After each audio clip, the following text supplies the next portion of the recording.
සුවපත් වේවා සුවබෝ වේවා ඔබට රටට සහ මුළු ලෝකයටම.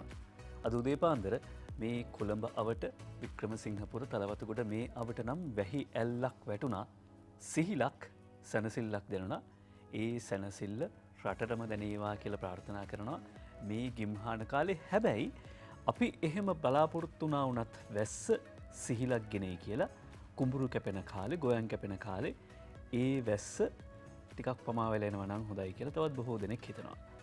ලෝකේ සැප දුක සියල්ල සමබර වෙනවා. දැන් උදේ 6:01 අවුරුද්දේ ජනවාරි මාසේ 25 වෙනිදා. 1998 අවුරුද්දේ ජනවාරි මාසේ 25 වෙනිදා මේ වගේ වෙලාවකත් නිහඬ නිශ්චල කාලයක් නිහඬ නිශ්චල බවක් තිබුණේ. හැබැයි විනාඩි 9ක් ගෙවුණු තැනේදී 1998 අවුරුද්දේ අද වගේ දවසක මේ වගේ වෙලාවක ඉඳලා විනාඩි 9ක් ගෙවුණු තැනේදී දළදා මාලිගාව අභියස බෝම්බයක් පුපුරා ගියා. 17 දෙනෙක් ජීවිතක්ෂයට පත් වුණා. 25 දෙනෙක් තුවාල ලැබුවා. ඒක නෙවෙයි ගැටලුව. මුදුන් මල්කඩ බඳු දළදා මාලිගාව හානියට පත්වීම නිදහසේ 50 වන ස්වර්ණ ජයන්තිය වෙනුවෙන් LTTE සංවිධානය කරපු ත්‍රස්තවාදී ම්ලේච්ඡ ක්‍රියාවක් විදිහට තමයි ඒක සැලකුවේ. කොහොමුණත් තිබුණ ගැටලුව ජනවාර්ගික ගැටලුවක් නෙවෙයි ත්‍රස්තවාදී ගැටලුවක් කියන එක පැහැදිලි. ත්‍රස්තවාදයට මානවවාදයෙන් උත්තර දුන්නයින් පස්සේ ඒ ගැටලුව निराකරණය වුණා. හැබැයි එතන ගිනි මවන්න සූදානම් කරන සමහර උදවිය අදටත් ඉන්න බව පේනවා. උතුරේ දකුණේ නැගෙනහිර බටහිර සිංහල දෙමළ මුස්ලිම් මේ සියලු මිනිසුන්ට තියෙන්නේ ජීවත් වීම පිළිබඳ එක ගැටලුවක් පමණයි. ඒ නැතුව එක වර්ග කරලා කුට්ටි කරලා වෙනස් කරන්න බෑ. කොහොමුණත් 1998 අවුරුද්ද අද වගේ දවසක තමයි දළදා මාලිගාවට බෝම්බ ප්‍රහාරය එල්ල වෙන්නේ. අපි අඳුරු මතක මතින් අනාගතයට ගමන් කරපු සුබවාදී ගමනක් ආරම්භ කරපු ජාතියක් බව මෑත ඉතිහාසයේ නිදසුනක් හැටියට මේක පාවිච්චි කරන්න පුළුවන්. ග්‍රීක සාහිත්‍යයේ කියනවනේ අර අලුමතින් නැගෙන ෆීනික්ස් කුරුල්ල මතුවෙන්නේ අලුමතින්. අපිටත් අලුමතින් නැගිටින්න පුළුවන්. මේ මොහොත අභියෝගාත්මකයි. මේ මොහොතේ ඒ අභියෝග ජය ගන්න ශක්තිය එදා ඒ ත්‍රස්තවාදය පරාජය කළා වගේම අපේ හිතේ තියෙනවා කියන විශ්වාසය ඇතිවයි අද දවසත් ආරම්භ කරන්නේ. බලමු ප්‍රධාන සිරස්වල මොනවද කියලා.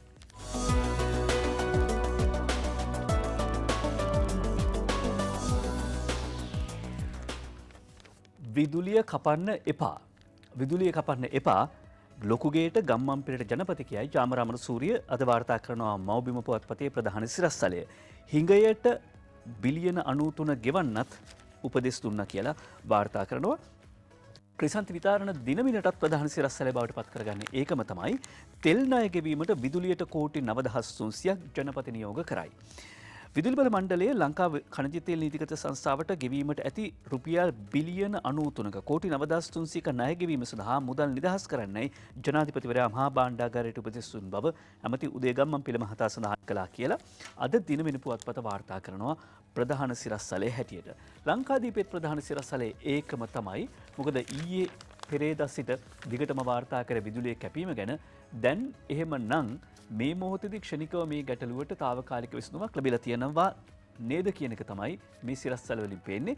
විදුලි අර්බුදය අමාරුම වෙලාව පන්න ගන්න සති දෙකකට තෙල් ගම්මන්පිල එකඟ වෙයි. අජන්ත කුමාර අගටකඩ වාර්තා කරන ලංකාදීපේ ප්‍රධාන සිරස්තලය බරපතල ඉන්ධන අර්බුදයකට මුහුණ දී තිබෙන ලංකා විදුලි බල මණ්ඩලය තවත් සති දෙකක කාලයක් සඳහා ඔවුන්ට අවශ්‍ය කරන ඩීසල් සහ දැවි තෙල් ලබා දීමට ලංකා ඛනිජ තෙල් සංස්ථාව තීරණය කළා කියලා අජන්ත කුමාර අගලකඩ වාර්තා කරනවා ලංකාදීපේ ප්‍රධාන සිරස්තලය.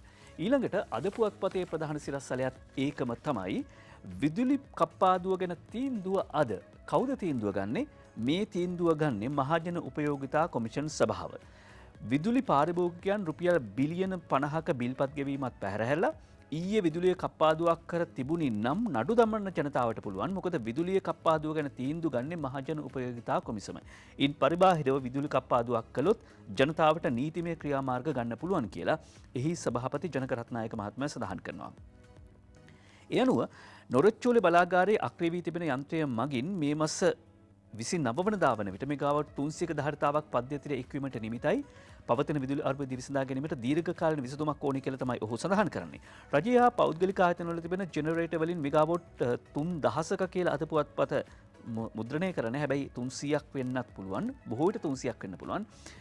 300ක ප්‍රමාණයක් ලබාගත හැකි බවත් මේ නිසා ජෙනරේටර් වලින් විදුලි ලබා ගැනීම සම්බන්ධයෙන් සාකච්ඡා ආරම්භ කර තියෙනවා කියලා ඔහු සඳහන් කරනවා. මේ අතර විදුලි පාරිභෝගිකයන් විසින් රුපියල් බිලියන 50ක විදුලි බිල්පත් ගෙවීම පැහැර තිබෙනවා. මේ නිසා මේ මුදල ගෙවා දමන ලෙස විදුලි පාරිභෝගික ජනතාවගෙන් ඉල්ලා සිට බවත් මහජන උපයෝගිතා කොමිෂන් සභාව සඳහන් කරනවා. එතකොට දැන් ලයිට් කපන එක ගැන ලයිට් කපුවම හැමදෙනාටම අසීරුයි. ලයිට් කපන එක ගැන පෝස්ට් ෂෙයා කරන එහෙම නැත්නම් වාද විවාද කරන අපි කෝටි 50ක ලයිට් බිල ගෙවලා නැහැ. ඔව් කෝටි 50ක ලයිට් බිල ගෙවලා නැහැ. රුපියල් බිලියන 50ක ගෙවීම පැහැරලා. ඒ කියන්නේ බිලියන 50 කියන එක වැඩි කරන්න වෙනවා 100ෙන්. වැඩි කරලා බලන්න කීයද කියලා. එතකොට කෝටි ගාණෙන් උත්තර එනවා. බිලියන 50ක ලයිට් බිල ගෙවලා නැහැ කියලා අද පුවත්පත වාර්තා කරනවා. ඊළඟට දැන් මේම කැස්සම ටිකක් ප්‍රවේශම් වෙන්න වෙනවා. හේතුව තමයි පොසිටිව් වෙන අය දිනකට 800 පණි ආසාදිතයන්ගෙන් රෝහල් පිරෙයි IDH එකත් ඉඩ නැහැ කියලා අද මේ වාර්තා කරන්නේ කොවිඩ් පිළිබඳ තත්ත්වය අරුණ පුවත්පතේ ප්‍රධාන සිරස්තලය.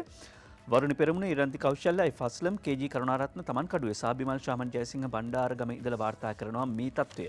ඒ අනුව අද අරුණ පුවත්පතේ ප්‍රධාන සිරස්තලය වෙන්නේ මේ පුවත කොවිඩ් ආසාදිතයන් සඳහා පමණක් ප්‍රතිකාර කර ලබන කොළඹ IDH රෝහලේ සියලු වාට්ටු පිරී ඇති බවත් නව ආසාදිතයන් ඇතුළත් කිරීමට හැකියාව පවතින්නේ ප්‍රතිකාර ලබන ආසාදිතයන් සුවවෙල ගෙදර ගියාට පස්සේ කියලා තමයි රෝහලේ ප්‍රකාශකාවක් සඳහන් කරන්නේ. ඒ වගේම කොළඹ ජාතික රෝහලේ, කළුබෝවිල රෝහලේ, හෝමාගම් මූලික රෝහලේ කොවිඩ් ආසාදිතයන් සඳහා වෙන් කර තිබූ වාට්ටු සියල්ලම මේ වෙනකොට පිරලා ගිහිල්ලා තියෙනවා කියලා අරුණ පුවත්පත කියන්නේ. කොළඹ ජාතික රෝහලේ නියෝජ්‍ය අධ්‍යක්ෂ වෛද්‍ය චන්දන ගජනායක මහත්මයා මාධ්‍යවේදී අදහසක් මෙන් කියා තිබෙනවා රෝහලේ කොවිඩ් ආසාදිතයන් වැඩි වුණොත් සාමාන්‍ය ශල්‍ය කළමර වලට ප්‍රමුඛතාව අඩු කරලා කොවිඩ් රෝගීන් සඳහා අවධානය යොමු කිරීමට සිද්ධ වෙනවා. ඒ වගේම ඔක්සිජන් මත ඇතිවෙන කොවිඩ් රෝගීන්ගේ සංඛ්‍යාවත් වැඩි වීමට ඉඩ තියෙනවා කියලා වාර්තා කරන්නේ. හෝමාගම මූලික රෝහලේ ඇඳන් ධාරිතාව ඉක්මවලා ආසාදිතයන් 81ක් මේ වෙනකොට වාර්තා වෙනවා කියලාත් අරුණ පුවත්පත මේ කියන්නේ. ඊළඟට කොළඹ විතරක් නෙවෙයි පොළොන්නරුව දිස්ත්‍රික්කයේ රෝහල්වලද කොවිඩ් ආසාදිතයන් වැඩි වශයෙන් ඇතුළත් වන අතර හිඟුරක්ගොඩ සහ වැලිකන්ද යන රෝහල්වල ප්‍රාදේශීය වශයෙන්ුත් මේ විදිහට ප්‍රතිකාර මධ්‍යස්ථාන ආරම්භ කරලා තිනවා. කටාන ප්‍රදේශයේ ඊයේ අහඹු පරීක්ෂණ 126ක් කරලා තියෙනවා රැපිඩ් පරීක්ෂණ.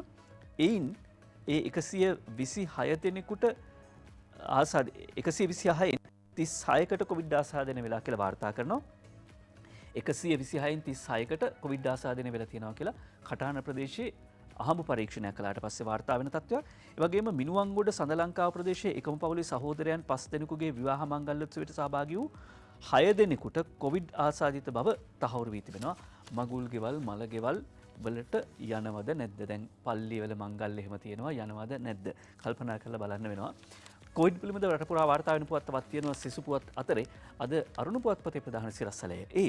ඊළඟට දිවයින පුවත්පතේ ප්‍රධාන සිරස්තලය. බලන්න මෙහෙම වෙන්න පුළුවන්ද කියලා. ආණ්ඩුවේ බලවතුකගේ වැටුපට ලොකු ගේමක් දීලා කියන එක පෙරලිකමා ඇතුලේ දාලා තියෙන්නේ ඇයි? හේමන්ත රන්දුණු සහ අනුර බාලසූරිය වාර්තා කරන රජයේ ප්‍රබලතම දේශපාලනඥයෙකුගේ මාසික වැටුප ලෙස බැංකු ගිණුමක තැන්පත් කර තිබූ රුපියල් කෝටි 4කට අධික මුදලක් වංචනික ලෙස සපයාගත් බව කියන එම දේශපාලනඥයන්ගේ පෞද්ගලික සහායකවරයා ලෙස කටයුතු කළ ලේකම්වරයෙකු ඇතුළු පුද්ගලයන්ට එමෙන්නත ඔහුට එරෙහිව විමර්ශනයක් ආරම්භ කළ තිබෙනවා. සැකකාර ලේකම්වරයා වසර 6කට ආසන්න කාලයක් තිස්සේ මේ ප්‍රතාපවත් ප්‍රභූ දේශපාලනඥයාගේ විශ්වාසවන්තම පෞද්ගලික සහකාරවරයා ලෙස කටයුතු කර තියෙනවා කියලාත් කියනවා. එහෙම කිව්වන් පස්සේ කවුද මේ තේජස්වී ප්‍රතාපවත් නායකයා කියලාත් බලනවා. අනිත් එක මේ ගෝලයා කවුද කියලාත් බලනවා. මේ රටේ ඓතිහාසික දේශපාලන පෙරළියකට පහුගිය කාලේ මුල පොරමින් නව දේශපාලන බලවේගයක් ගොඩනගමින් රජයක් බිහි කිරීම දක්වා සුවිසල් මෙහෙයවලක් ඉටු කරපු නායකයෙක්ලු. ඔන්න බලන්න සැඟවුණු අමුත්තා හොයාගන්න පුළුවන්ද කියලා. ඊළඟට කලක් පාර්ලිමේන්තුවේ අමාත්‍ය ධූර කීපයක් දරූ කතානායකවරයෙක් විදිහට කටයුතු කරපු දැනට ජීවතුන් අතර නැති ප්‍රබල දේශපාලනඥයෙකුගේ පුත්‍රයෙක් වන මේ සැකකාර පුද්ගලයා පෞද්ගලික සහායකවරයා විදිහට කලක් පාර්ලිමේන්තු මන්ත්‍රී ධූරයෙකුත් දරලා තියෙනවා කියලායි සඳහන් කර සිටින්නේ. ඊළඟට වසර 6කට ආසන්න කාලයක් තිස්සේ මේ සැකකාර පෞද්ගලික සහායකයා ප්‍රභූ දේශපාලනඥයාට අයිති බැංකු ගිණුමේ තිබූ මාසික වැටුප් මුදල් වරින් වර වංචනික ලෙස ලබාගෙන ඇති බව තමයි විමර්ශනවලදී හෙළි වුණා කියලා වාර්තා කර සිටින්නේ. ඔන්න සැඟවුණු අමුත්තා ගැන කිව්වා. එතකොට ලොකු ගේමක් දීලා අලි ගේමක් දීලා තියෙනවා. කාගෙද කියලා කිව්වයින් පස්සේ අලින්ට වෙන කරදර ගැන අද ඩේලි මිරර් පුවත්පත වාර්තා කරනවා ටස්ක හැරස්ට් ඉන් යාල. දල ඇතෙක්ට වෙච්ච අතවර කරදර හිංසා පීඩා පිළිබඳව ඊශ්වරම් රත්නම් වාර්තා කරනවා අද ඡායාරූප එක්කම. මේ සිද්ධිය පිළිබඳව මේ යාල ජාතික වනෝද්‍යානයෙන් ආරංචි වෙන්නේ මේ සිද්ධිය. මේ දල ඇතා පාරේ මතුවුණත් එක්කම ගමන් කරපින් තිබිච්ච සෆාරි ජිප් මොකද කරලා තියෙන්නේ? හෝන් ගහලා මේ ඇතා පාර හරහා කැලේට පනින එක වළක්වලා තියෙනවා. එතකොට ඇතා බලන් ඉන්නවා පාර පනින්න. එතකොට ඇතා පාර වරින්න බලන් ඉදිද්දි ජිප් විශාල ප්‍රමාණයක් 7-8ක් විතර එකපාරට මෙතෙන්ට ලං වෙලා තියෙනවා. ලං වෙලා හෝන් ගහලා බ්ලොක් කරගෙන අපි කියන්නේ සිංහලෙම කිව්වොත් බ්ලොක් කරගෙන මේ විදිහට හිර කරගෙන ඇතාව ඡායාරූප ගන්න ඊට පස්සේ සෙල්ෆි ගහන්න මේවට සංචාරකයන් සඳහා මේ අවස්ථාව දීලා තියෙනවා. crackers are thrown at the elephant to scare it away. ඇතාව බය කරන්න රතිඤ්ඤ පවා දාලා තියෙනවා කියලා කියන්නේ. හැබැයි දැන් සුද්දෝ එන්නේ අපි බලන්න නෙවෙයි. සුද්දෝ එන්නේ අලි ඇතුළු මේ අලි බලන්න. සලලව ගොත් අලි බලන්න එන්නේ. අලි නැති වුණායින් පස්සේ නැත්නම් අලින් වනවැදුණායින් පස්සේ අලින්ට මේ වගේ හිරිහැර වෙනවා කියලා ආරංචි වුණාට පස්සේ සුද්දෝ අපිව බලන්නේ එන්නේ නැහැ කියන කතාව කවුද මේ මිනිසුන්ට කියා දෙන්නේ? කවුද මේ මිනිසුන්ට කියා දෙන්නේ? සුද්දෝ ආවෙන්නේ නැතොත් හම්බ වෙන සොච්චමවත් ලැබෙන්නේ නැහැ. ඒ නිසා මේ ඡායාරූප දිහා බැලුවම පේනවා. අනිත් එක ඩේලි මිරර් පුවත්පතේ වෙබ් අඩවියට ගියාට පස්සේ මේකේ වීඩියෝ බලන්නත් පුළුවන් කියලා කියනවා. ඩේලි මිරර් පුවත්පත ඔන්න ඔහොමයි අලි කරදර සිද්ධ වෙන්නේ. අපි වගේ පුංචි මිනිසුන්ටත් සිද්ධ වෙන කරදර තියෙනවා. ඒ පිළිබඳ සිරස්වල වාර්තා කරන්න ලෑස්ති. අපි අලුත් පත්තර බේන්තුව රැස් වෙනවා අද දවසේ ජනවාරි මාසයේ 25 වෙනිදා. එතකොට ඊයේ පෙරේදත් අපි වාර්තා කරේ මේ විදුලිය කැපීම පිළිබඳව ප්‍රධාන සිරස්වල ගණනාවක් තිබුණා. වෘත්තීය සංගම් ඉංජිනේරු සංගම් තමයි කියන්නේ අහවල් වෙලාවට විදුලිය කපනවා අද ඉඳලා විදුලිය කපනවා. අපි ඒ වෙලාවෙත් කිව්වා ඒ අමාත්‍යාංශයක් නැද්ද? ඇයි මේ සංගම් මේක තීරණය කරන්නේ කියලා. වෘත්තීය සංගම් ඇයි මේක තීරණය කරන්නේ කියලා. දැන් අද මව්බිම් පුවත්පතත් කිව්වේ ජනාධිපති කියයි උපදෙස් දෙනවා ඇමතිවරුන්ට ලයිට් කපන්න එපා කියලා. හැබැයි අද ඩේලි මිරර් පුවත්පත වාර්තා කරනවා චතුරංග සමරවික්‍රම තමයි වාර්තාව ගෙනෙන්නේ. No matter how much fuel we get, power cuts inevitable. ඒ කියන්නේ කොච්චර තෙල් ලැබුණත් ප්‍රශ්නයක් නැහැ. ඒක අදාළ නැහැ. අනිවාර්යයෙන්ම ලයිට් කපන එක සිද්ධ වෙනවා. CB Engineers Union ලංකා විදුලි බල මණ්ඩලයේ ඉංජිනේරු වෘත්තීය සංගම් කියනවා කියලා සඳහන් කරනවා. කොපමණ තෙල් ලැබුණත් ඉන්ධන ලැබුණා වුණත් ඉදිරි මාස 3ේදී විදුලි බල උත්පාදනය සඳහා ජල විදුලි බල උත්පාදනයට තියෙන ධාරිතාව අඩු වෙන නිසා අපි අනිවාර්යයෙන්ම විදුලිය කපන්න සිද්ධ වෙනවා කියලා කියනවා. ඒ කියන්නේ කොච්චර තෙල් හම්බුණත් වැඩක් නැහැ ලයිට් කපන එක කපනවාම තමයි. ඒක තමයි කතාව. එතකොට ඊයේ මාධ්‍ය සාකච්ඡාවක් පැතුණා මහජන උපයෝගීතා කොමිසම කියනවා ලයිට් කපනවා නම් අපේ අවසරය අරන් තමයි අපේ අවසරය මත තමයි ලයිට් කපන්න ඕනේ. කාටවත් කියන්න බෑ අහවල් වෙලාවට ලයිට් කපනවා හවල් දවසේ ලයිට් කපනවා කියලා. මේක අද දිනේශ් රූපසිංහ සහ ආශිකා ජයවීර වාර්තා කරනවා අරුණ පුවත්පතට වැඩි මිලට විදුලිය ගන්න කට්ටියක් දඟලනවා. ඉංජිනේරු සංගමයට අහු නොවෙන්න උපයෝගීතා කොමිසම කියයි. දැන් අපි නෙවෙයි මේව කියන අපිට නිකන් සැක හිතුණා විතරයි මීට කලිනුත් අපි ඒ සැකේ පත්‍රමේන්තුවේදී අපි කිව්වා. හැබැයි එක පැත්තකින් පෞද්ගලික විදුලි බලාගාර සමග ගිවිසුම් අත්සන් කර වැඩි මිලට විදුලිය ගැනීම සඳහා ඇතැම් පිරිත් උත්සාහ කරන බව විදුලි බල අමාත්‍ය ගාමිණී ලොකුගේ කියනවා. මේ දවස්වල කැලණිතිස්ස බලාගාරයේ සපුගස්කන්ධ බලාගාරයේ පාවිච්චි කරලා උවමනා ප්‍රමාණයෙන් විදුලිය ලබාගෙන විදුලිය විසඳ කිරීමකින් තොරව කටයුතු කරන්න උත්සාහ කරනවා. වෘත්තීය සමිති නායකයන් වගේම ජනතා විමුක්ති පෙරමුණේ නායකයන්ට උවමනා වෙලා තියෙන්නේ විදුලිය දෙන්න නෙවෙයි විදුලිය කොහොම හරි කප්පාදු කරන්න. නමුත් විදුලිය විසඳ කිරීමක් හදිස්සියේ සිදු වුණොත් විදුලිය කපන වෙලාව දැනුවත් කරලා තමයි අපි ඒක සිදු කරන්නේ. පසුගිය සතියේම අපිට පුළුවන්කමක් ලැබුණා විදුලිය කප්පාදුවකින් තොරව ගෙනියන්න. අපිට ගල් අඟුරු බලාගාරයෙන් විදුලිය පැමිණියාම මේ මාසයේදී කිසිම කරදරයක් නැතුව විදුලිය කැපීමකින් තොරව ගෙනියන්න පුළුවන්. දැන් ගිය සතියේ මුල ඉඳලම කිව්වේ ලයිට් කපන්නම වෙනවා කියලා. කොහොම වුණත් ඇමතිවරයා කියපු කතාව නිකන් විහිළුවටත් ගත්ත. ඇමතිවරයා කිව්වම නෑ කොහොම හරි ලයිට් දෙනවා කියලා. තත්ත්වය පාලනය වුණා. ඒ කියන්නේ දැවැන්ත විදුලි කැපීමකට යන්න සිදුුනේ නැහැ. ඊළඟට දැන් ක්‍රිෂාන් කාර්යවසම් ඡායාරූප වාර්තාවකුත් එක්කම වාර්තා කරනවා ඉංජිනේරු සංගමයට අහු නොවන්න කියලා මහජන උපයෝගීතා කොමිෂන සභාව කරන ප්‍රකාශය. රටේ විදුලිය කප්පාදුව පිළිබඳව තීරණය කරන්නේ වෘත්තීය සමිති නෙවෙයි රජය බව මහජනතාව මතක තබා ගත යුතු කාරණාවක්. මහජන උපයෝගීතා කොමිෂන් සභාවේ සභාපති ජනකරත්නායක කියා සිටියා ඒ කතාව. විදුලි කප්පාදුවක් සිදු කිරීමට දැනට අවශ්‍යතාවක් නොමැති නමුත් කප්පාදුවකට අවසර ලබා දෙනවද නැද්ද යන්න පිළිබඳව තීරණයක් ගන්නේ අද කියලා කියන කොමිසම අද තමයි අවසර දෙනවද නැද්ද කියන එක තීරණය කරන්නේ. අරුණ පුවත්පත මේ වාර්තා කරන්නේ. ඒ අනුව අවුරුදු 4කින් විදුලි බිල වැඩි කරලා නැහැ. උපරිම උත්සාහ කරන ජනතාවට කප්පාදුවකින් තොරව විදුලි ලබා දෙන්න. ජනාධිපති මහා භාණ්ඩාගාරයට උපදෙස් දීලා තියෙනවා ලංකා ඛනිජ තෙල් සංස්ථාවට ලැබෙන තියෙන රුපියල් බිලියන 92ක මුදල ගෙවන්න විදුලි බණ්ඩ මණ්ඩලයට මුදල් දෙන්න කියලා. ඒ මුදල් ලැබුණම සංස්ථාවට පුළුවන් තෙල් ආනයනය කරන්න. තෙල් තියෙනව නම් අපිට විදුලිය කපන්න වෙන්නේ නැහැ. මහ ජනතාවගෙන් අපි ඉල්ලන්නේ ඉංජිනේරු සංගමයේ කියන දේවල් අහලා කලබල වෙන්න එපා.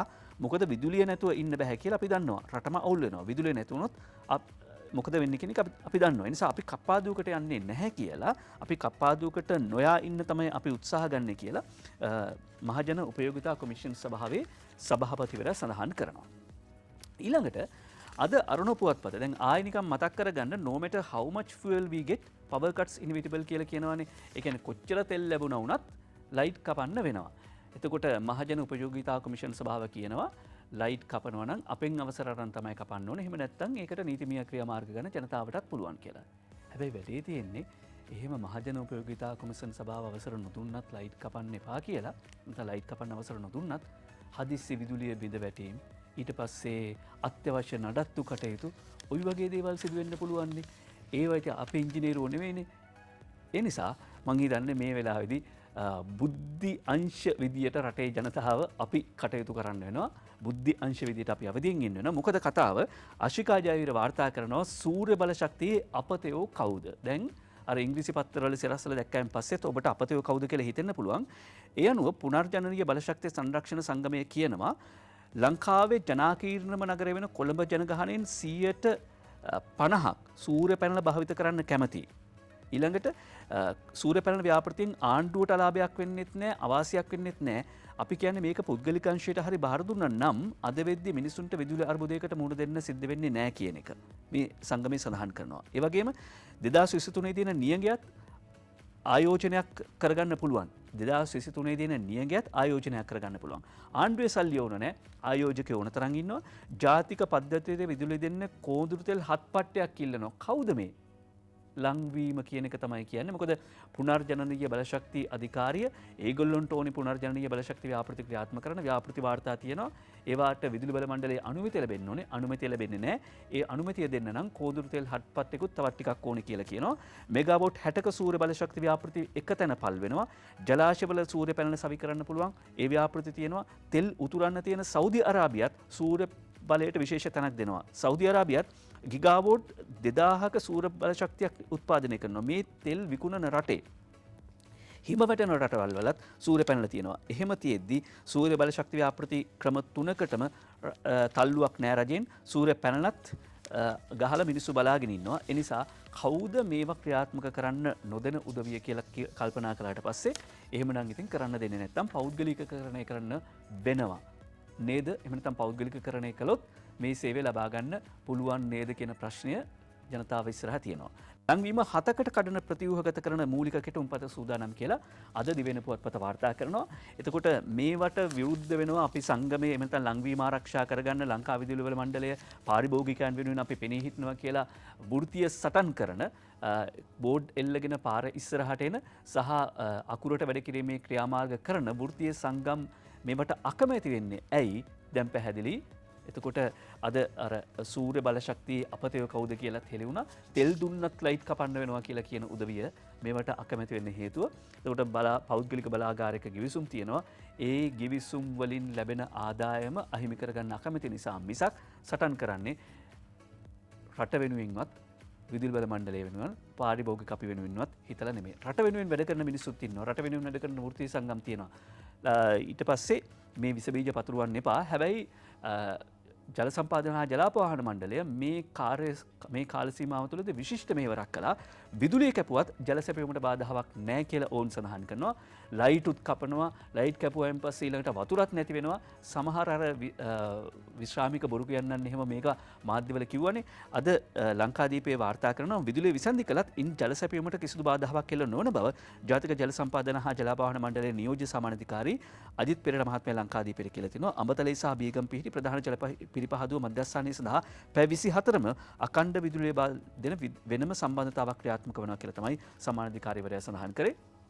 එතකොට ලයිට් කපනවා, ලයිට් කපන්න වෙනවා, ලයිට් කැපුවෙන් පස්සේ වතුරත් නැති වෙනවා. මේවා නාටක කියලා පැහැදිලි.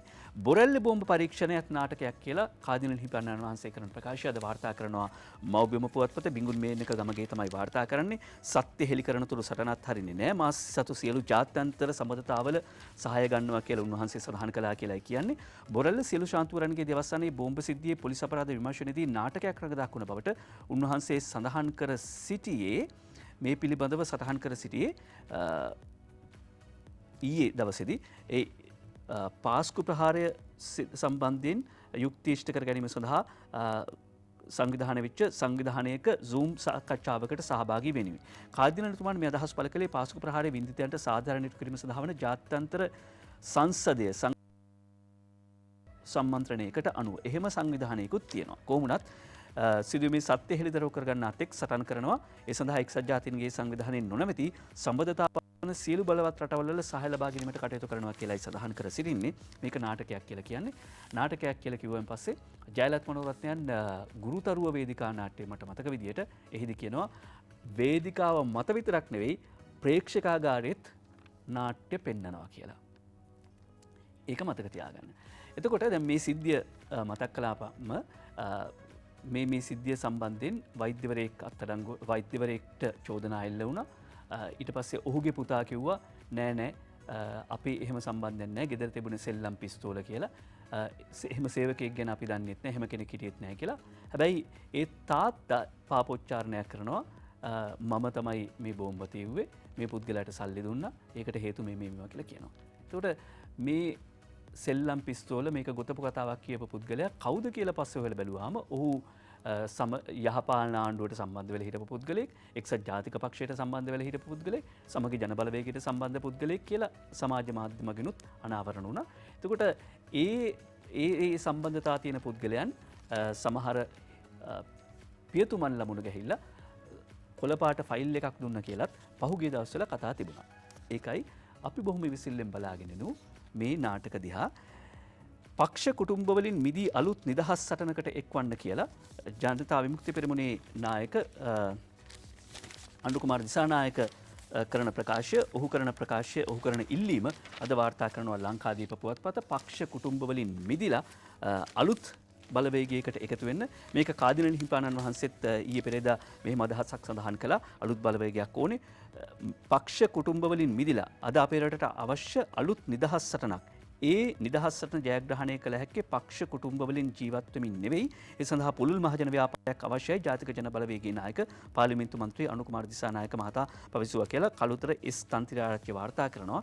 ඊළඟට දැන් එහෙම කියද්දි මීළඟ ජනපති හොයන්න කලින් රට ගොඩ ගන්නේ කොහොමදයි කියලා හිතන්න වෙලා කියලා 43 වන සේනාංකේ ජාතික සමුළුව අමතුමින් පාටලී කියයි කියලා මුදිතා ජයානන්ද වාර්තා කරනවා. දැන් අපි කල්පනා කරන්න ඕනේ ඊළඟ ජනාධිපතිවරණින් ජයගන්නේ කවුද කියලා එක නෙවෙයි, පාර්ලිමේන්තුවේ බලය ගන්නේ කවුද කියන එක ගැන නෙවෙයි. ඊට කලින් මේ රට ගොඩ ගන්න ඕනේ. ඒක තමයි අපි කරන්න ඕනේ. මේ කතාවෙන් තේරෙනවා අර ඊළඟ ජනාධිපති සිහිනය, ඊළඟ ආණ්ඩු හීනය තියෙන පිරිස් අතරේ විපක්ෂයේ ගැටුම් ඇතිව තිබෙන බව. ඊළඟට ගැටුම් ඊයේ පෙරේද වාර්තා වුණා සමගි ජන බලවේගයේ සංවිධානය කරපු උද්ඝෝෂණයකත් එහෙම ගැටුමක් තිබුණා කියලා. කොහොමුණත් සජබේ ආණ්ඩුවකින් ගොවීන්ට යලිත් පොහොර සානාධාරය දෙනවා කියලා විපක්ෂ ናයක කියනවා. විපක්ෂ නායක සජිත් ප්‍රේමදාස මහත්මයා කියනවා සෞභාග්‍ය දැක්වීමෙන් රට වෙන්දේසි පොලක් වෙලා. හැබැයි සමගි ජන බලවේග ආණ්ඩුවක් පිහිටු සැනින් නැවත ගොවි ජනතාවට පොහොර සානාධාරය ලබා දෙන බව විපක්ෂ නායක සජිත් ප්‍රේමදාස මහත්මයා සඳහන් කරනවා. රසායනික පොහොර දෙනවා කියලා තමයි කියන්නේ. රසායනික පොහොර ගොවිතැනට යනවා කියලා කියන්නේ. දිනයයි විශේෂ වාර්තාකරු SD කොඩිකාර වාර්තා කරනවා. හැමෝම මේ කතා කරන්නේ ඇයි සමහරු හැසිරෙන්නේ අදහෙට ඡන්දයක් එනවා වගේ හිතාගෙනයි කියලා අමාත්‍ය මහාචාර්ය ජී.එල්. පීරිස් කියනවා. ආණ්ඩුව විවේචනය කරන මැති ඇමතීන්ට එරෙහිව එක්වරම නීතිය යෙදීම හොඳ දෙයක් නෙවෙයි. යොහන් බාසර වාර්තා කරනවා.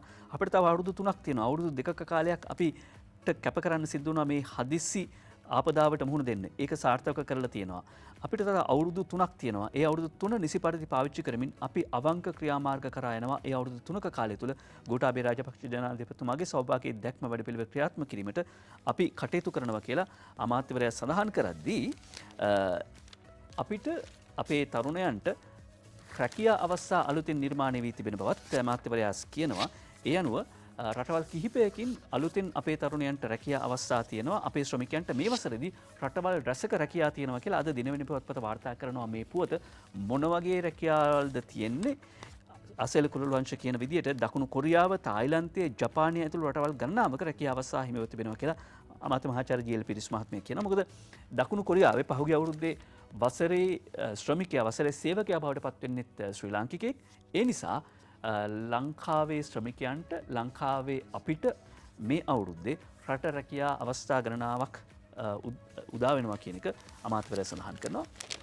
ඊළඟට ඔය දේශපාලන කතා ගැන කිව්වෙන් පස්සේ පාටලී කිව්වේ පට්ටපල් බොරුවක් කියලා අද මේ කියන්නේ රාජ්‍ය මාත්‍ය මහාචාර්ය චන්න ජයසුමන ජයතේද සිල්වා තමයි වාර්තා කරන්නේ මව්බිම පුවත්පතට. මොකක්ද ඒ බොරුව? කොවිෂීල්ඩ් ඇස්ට්‍රාසෙනිකා එන්නත ඉන්දුනීසියාවට 2020 නොවැම්බර් මාසයේ $1.6කට දුන්න අය හැබැයි ලංකාවට $16කට ඒ වගේ 10 ගුණයකට තමයි අපි ගත්තේ කියලා අමූලික බොරුවක් මේ මන්ත්‍රීවරයා කිව්වා කියලා තමයි කියන්නේ. කොවිෂීල්ඩ් ඇස්ට්‍රාසෙනිකා නිපදවූ ඉන්දියාව එම එන්නත ලබා දීම ආරම්භ කරේ 2021 ජනවාරි 19 වෙනිදා. එතකොට 2020 දුන්න කියන කතාව බොරු. අනෙක් පැත්තට ගත්තාම ලංකාව ඊට දින 10කට පස්සේ 2021 ජනවාරි 29 වෙනිදා එන්නත ලබා දීම ආරම්භ කළා. ඊළඟට ඉන්දුනීසියාවට කොවිෂීල්ඩ් ඇස්ට්‍රාසෙනිකා ලැබී තියෙන්නේ 2021 මාර්තු මාසයේ 8 වෙනිදා. එකෙන් ලංකාව ගතට පස්සේ කොවිෂීල්ඩ් ඇස්ට්‍රාසෙනිකා එන්නත නිපදවන්නේ ඉන්දියාවේ සීරම් ආයතනය. ඉන්දියා රජයට ඒක ලබා දීලා තියෙන $4.7.5කට 7.5කට 7.5කට $4.7.5කට.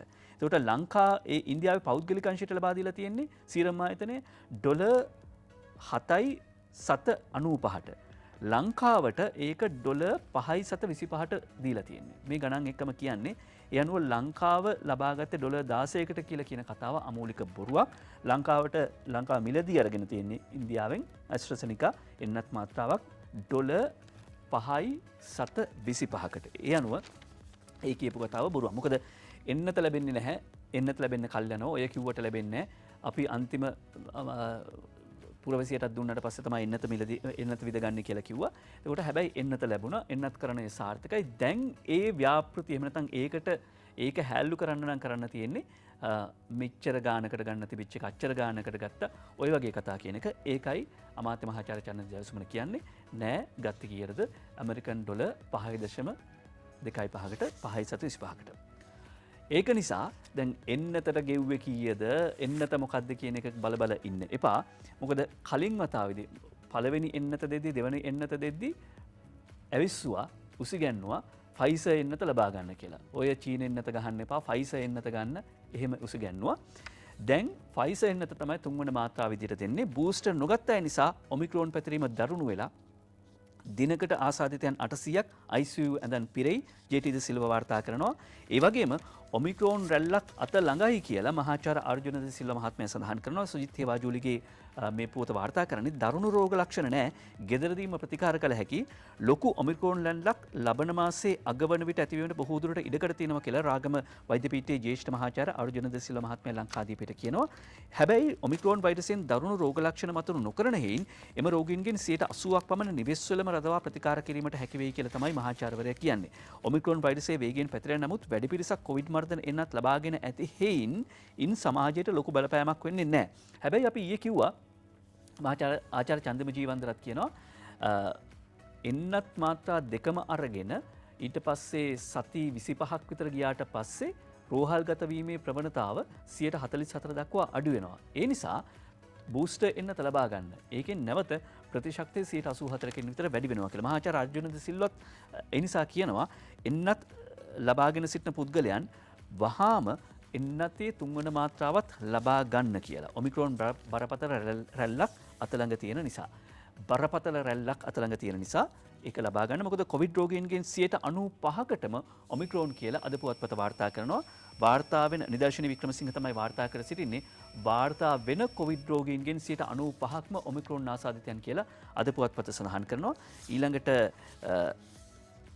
එහා මෙහා යන්න නම් එන්නත ලබා ගන්න ඕනේ. එන්නත් මාත්‍රා 3ම ලබා ගන්න ඕනේ. මොකද කොවිඩ් මාත්‍රා 3ම ලබා නොගන්නා අයට නීතිය ක්‍රියාත්මක කරන්න පුළුවන් දෙයක්. කියන්නේ නීතියෙන්ම බලය පවරන්න පුළුවන්ද එන්නත් මාත්‍රා 3ම ලබා ගන්න කියලා සෞඛ්‍ය අමාත්‍යාංශය තොරතුරු හොයාගෙන යනවා. කොවිඩ් දෙවෙනි මාත්‍රාව නොගන්නා අයට නඩු ඇමති නීතිපති උපදෙස් පතයි කියලා සුජිත් හේවාජූලිගේ වාර්තා කරන විශේෂඥ වෛද්‍ය අන්වා හම්දානි මහත්මයා තමයි කියලා තියෙන්නේ. මේ අනුව පුළුවන්ද එන්නත් මාත්‍රා 3 ලබා නොගන්න පුද්ගලයන්ට නීතිය ක්‍රියාත්මක කරන්න කොහොමුණත් සංගීත බලන්න එහෙමනම් බෑ එන්නත මාත්‍රා තුනම ලබා ගන්න නැතුව. එන්නත් තුනම නැත්තම් සංගීත බලන්න බෑ කියලා ඔන්න ලංකාදීපය වාර්තා කරන අද අරුණ පුවත්පත වාර්තා කරනවා. ඒ පුවත ඊළඟට අපි මේ වාද කරනවා අපි විවාද කරනවා අපි ඉන්නේ ලෝකේ රටේ සිද්ධ වෙන දේවල් අමතක කරලා. ලොක්ඩවුන් කරන තත්වයකට ඇවිල්ලා තියෙනවා ලෝකය. විශේෂයෙන්ම ගත්තොත් මේ ලොක්ඩවුන් තත්ත්වය යුරෝපාකරයට ඉතාම දැඩිව බලපාලා තියෙනවා. ලොක්ඩවුන් විරෝධී උද්ඝෝෂකයන් බෙල්ජියමේ බ්‍රසල්ස් නුවර යුරෝපා සංඝ මූලස්ථානයට කඩා වැදුණා. මොකද යුරෝපා සංගමය තීරණය කළා ලොක්ඩවුන් කරන්න කියලා. ඒ නිසා යුරෝපා සංගමයට අයිති රටවල් කිහිපයක උද්ඝෝෂණ මේ විදිහට ක්‍රියාත්මක වෙනවා. මිනිස්සු පාරට බහැලා තියෙනවා. සංවිධාන 600ක් විතර මේ උද්ඝෝෂණ සංවිධානය කරනවා කියලා තමයි කියන්නේ. ඔවුන් කියන්නේ මෙහෙම ලොක්ඩවුන් කරන්න බෑ. එන්නත ගන්න කියලා කියන්න බෑ. ඒක ප්‍රජාතන්ත්‍රවාදයට මානව හිමිකම් වලට තර්ජනයක්. ප්‍රජාතන්ත්‍රවාදයට මානව හිමිකම් වලට තර්ජනයක් කියලා කියනවා.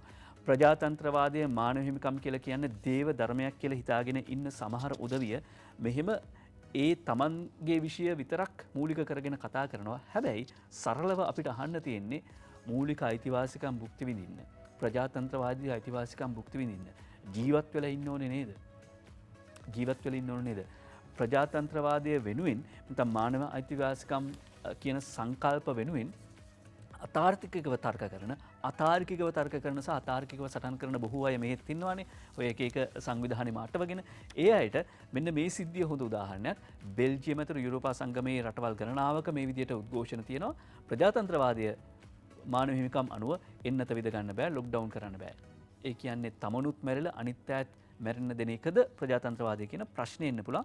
ප්‍රජාතන්ත්‍රවාදයේ තියෙන හරයාත්මක වටිනාකම් පිළිබඳව අපි ඒක ගරු කරනවා. හැබැයි මේ ප්‍රජාතන්ත්‍රවාදය කියන සංකල්පය භාවිත කරන්න පාවිච්චි කරන සමහර මෙවලම් යාන්ත්‍රණ සංවිධාන පිළිබඳවයි ඒවයි ක්‍රියාකාරීත්වය පිළිබඳවයි අපි මේ ප්‍රශ්න කරන්නේ. ප්‍රජාතන්ත්‍රවාදය කියලා කියන්නේ ඒ සංකල්පීය හරය ගැන අපිට ලොකු ගෞරවයක් තියෙනවා. ඒක අපි කියන්නත් ඕනේ. ඊළඟට චෝදනා 102කට වරදකරුව වෙලා තියෙනවා. කවුද? ජානමංකොල්ලේ රුසියානුවන් තිදෙනා. රුපියල් 86,55,000ක දඩයක් වනජීවි දෙපාර්තමේන්තු ඉතිහාසයේ ලොකුම දඩය නියම කළා කියලා වාර්තා කරනවා. එහෙම පුද්ගලයන්ට ඒ රුසියානුව ජානමංකොල්ලේ කරපු. එතකොට මේ අයට මොකද කරන්නේ?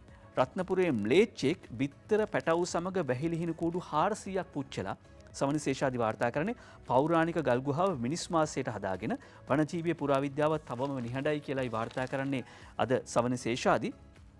රත්නපුර කොළොන්න ඇබෆොයිල් වතුයාය ආසන්නයේ පිහිටි පෞරාණික ගල්ගුහාවක තිබූ වැහැලිලිණු කූඩු 400කට අධික සංඛ්‍යාවක් විනාශ කළා. ඒක මිනිස් වාසයට සුදුසු පරිදි තීන්ත ආලේපයකට සකස් කර ඇතයි කියලා වාර්තා කරන්නේ. මේ ඉඩම් ප්‍රතිසංස්කරණ කොමිෂන් සභාවට අයිති සිංහරාජයට පවරා දීමට යෝජිත වනාන්තරයක් කියලා තමයි කියන්නේ. හැබැයි මේක කරලා තියෙන්නේ ඒ ආසන්නයේම පදිංචි අය කියලා තමයි ප්‍රදේශවාසීන් කියන්නේ. එහෙම ම්ලේච්චෙක් ගැන කිව්වයින් පස්සේ අද මේ ජාතික පුවත්පත් බොහොමයක තිබිච්ච පුවතක් අපි අපේ ගොනුවේ ටිකක් පහලින් ගොනු කරගෙන තිබුණා. හැබැයි ම්ලේච්චෙක් ගැන කියපු නිසා මේත් ආයේ කට එහෙම නැත්නම් දිව කිසි පැකිලීමකින් තොරව කියන්න පුළුවන් මේත් ම්ලේච්චෙක්ම තමයි. දියණියට 7 වරක් පිහියෙන් යන සැකකරු අල්ලන්නයි IP තාත්තා IG ගෙන් ඉල්ලයි.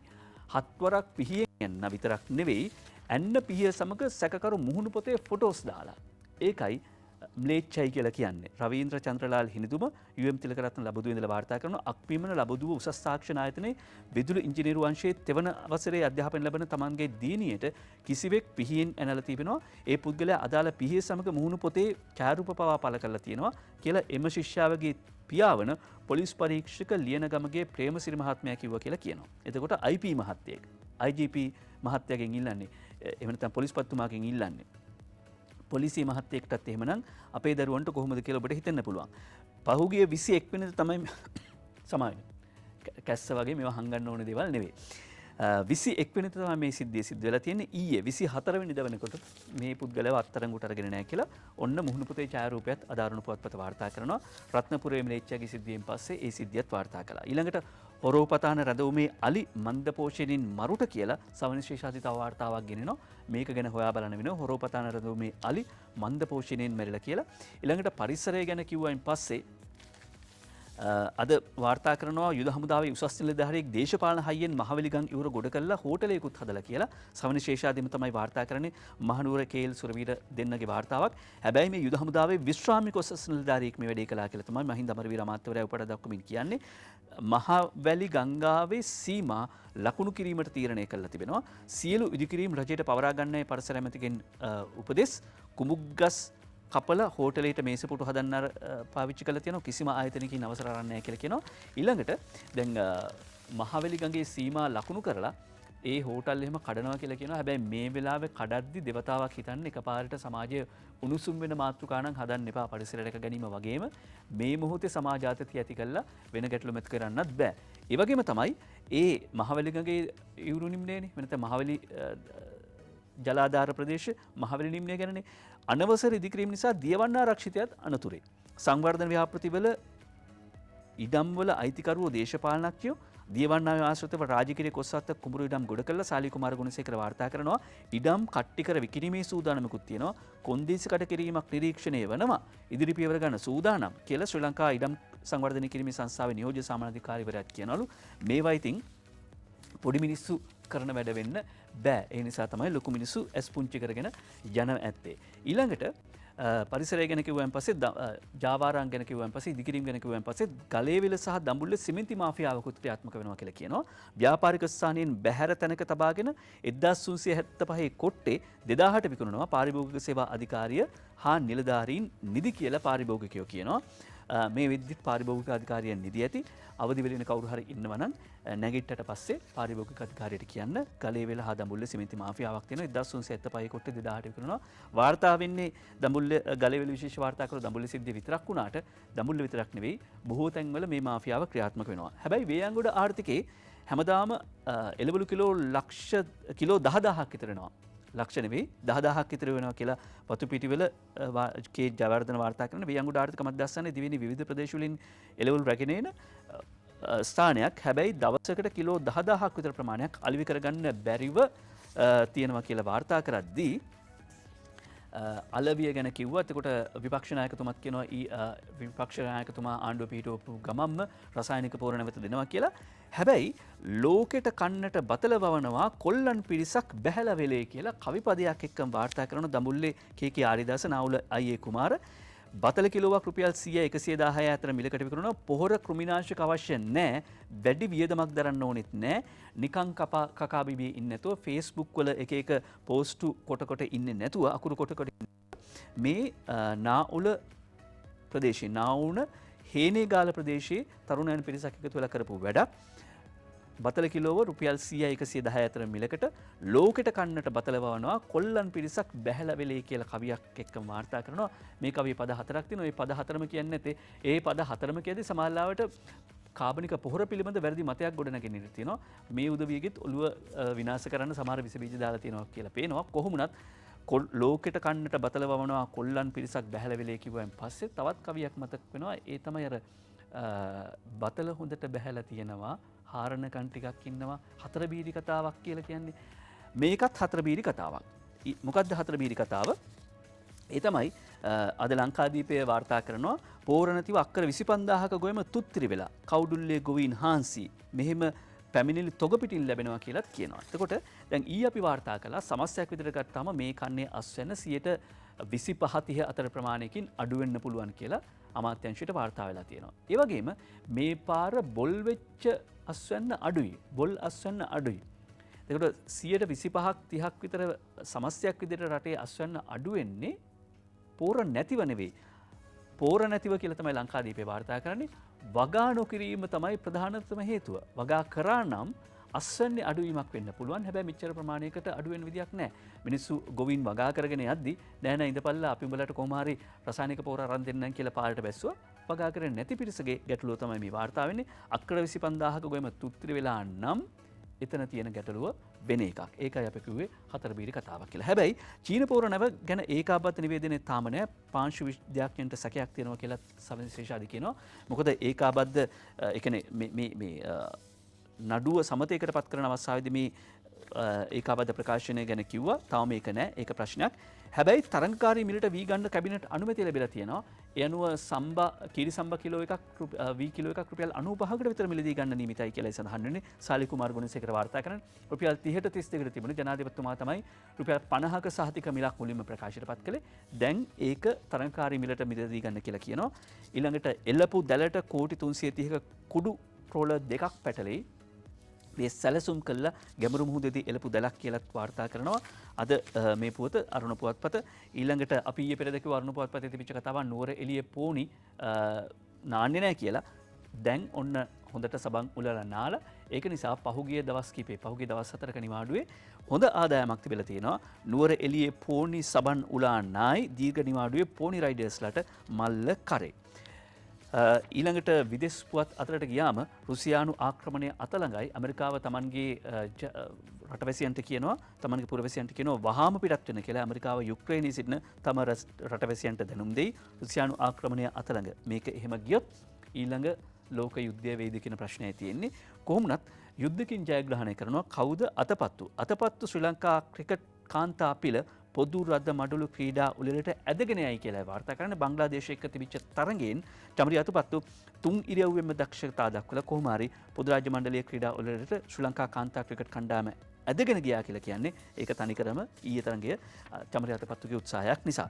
සිංහල සිනමාවට වසර 75ක් සම්පූර්ණ වීම නිමිත්තෙන් සමුණු මුද්‍ර 5ක් නිකුත් වෙනවා. ඒ කවුරු වෙනුවෙන්ද? ඒ පස් දෙනා අතර ඉන්නවා මහාචාර්ය ජේෂ්ඨ සම්මානිත මහාචාර්ය සුනිල් ආර්යරත්නයන් ඉන්නවා, ආචාර්ය රවීන්ද්‍ර රන්දෙනිය, ටෝනි රණසිංහ මේ ආදී සිනමාකරුවන් වෙනුවෙන් එහෙම නැත්නම් ඔවුන්ගේ චාරූප සහිතව මුද්‍රණය වීමට නියමිතයි කියලා වාර්තා කර සිටින්නේ. අද ලංකාදීපේ වාර්තා කරනවා. ඒ අනුව ආචාර්ය ඩිබිල් නිහාල් සිංහ, මහාචාර්ය සුනිල් ආර්යරත්න, ටෝනි රණසිංහ, ආචාර්ය රවීන්ද්‍ර රන්දෙනිය කියන සිනමාකරුවන්ගේ චාරූප සහ රේඛාව චිත්‍රපටයට අදාළ චාරූප කිහිපයකින් මේ චාරූපාවලිය සමන්විත වෙනවා කියලා වාර්තා කරනවා අද ජාතික පුවත්පත්.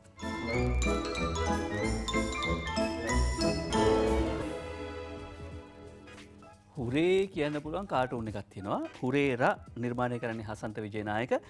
ඉන්ධන භාවිතය අඩු කරන්න ගම්මන්පිල යෝජනාවලියක් ඉදිරිපත් කළා.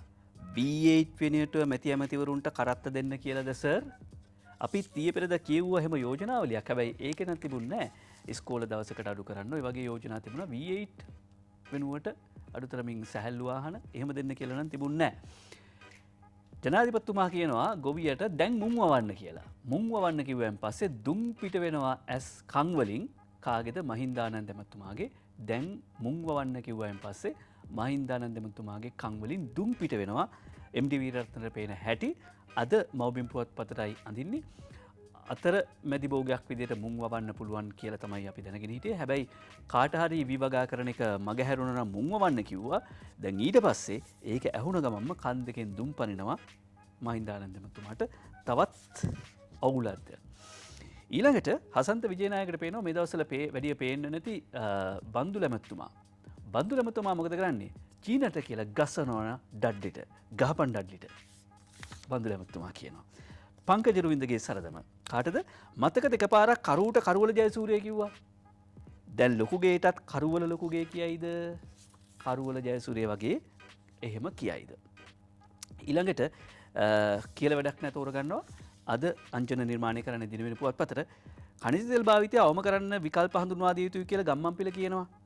අයියෝ ඕක සුළු දෙයක් නේ. ඇවිද්ද පය දහස් වටේ කියලා දාපු පෝස්ටර් බැනර් හැමතැනම ගහලා බයිසිකලේ වගේ සින්දු ටීවී එකේ රේඩියෝ එකේ නිතරම දැම්මනම් ඔක්කොම හරි. එහෙමයි අංජනට හිතෙන්නේ. ඊළඟට අංජනගේ ඊළඟ කාටූන් එක පොකට් කාටූන් එක ඒ දිනමිනේ විදුලිවල මණ්ඩලයට පිටරටින් කෙලින්ම තෙල් ගන්න අවධානය යොමු කළලු. කාගේවත් ආඩම්බර බලන්න ඕනේ නැහැ නේද කොට. මර්සිපාල MD විරරත්නගේ මහින්දානන්ද කියනවා දැන් බැංකුවල නිදියන තරමට සමාවෙන්න බැංකුවල නෙවෙයි බංකුවල නිදියන තරමට ලංකාවට විදේශිකයෝ එනවලු. බංකුවල නිදියන තරමට ලංකාවට විදේශිකයෝ එනවලු. හපෝයි. දැන් හදිස්සියකට බංකුවක නිදා ගන්නවත් බෑ. ටීවී එකේ පෙන්නයි විදේශිකයෝ කියලා. සුද්දෝ නෙවෙයි අපි සුද්ද. දවසේ පද හතර තෝරගන්නවා මව්බිම් පුවත්පතෙන් විදුරා බේනායකයි ගැට ගහන්නේ මේ පද හතර. ලොකුගේ සමග පැටලුණු ගම්මම් පිලය ඊයේ නිමාවිය හීතල අරගලය කොහොමත් වැඩි වුණේ ජනතාවගේ බිලය විදුලිය නොකැපුවොත් රටනම් කරුවලය විදුලිය නොකැපුවත් රටනම් කරුවලය. ආලෝකමත් කරන්න පහන් වෙව කියන විගසන අඳුර දුරු නොවේ සකිසඳ. පහන් වෙන්න කියලා කියප පමණින්ම අඳුරදුරු වෙන්නේ නෑ පහන දල්වන්නම ඕනේ. ඒ අනුව මේ කියන කතාව හිතල බලන්න වෙනවා විදුලිය නොකැපුවත් රටනම් කරුවලය.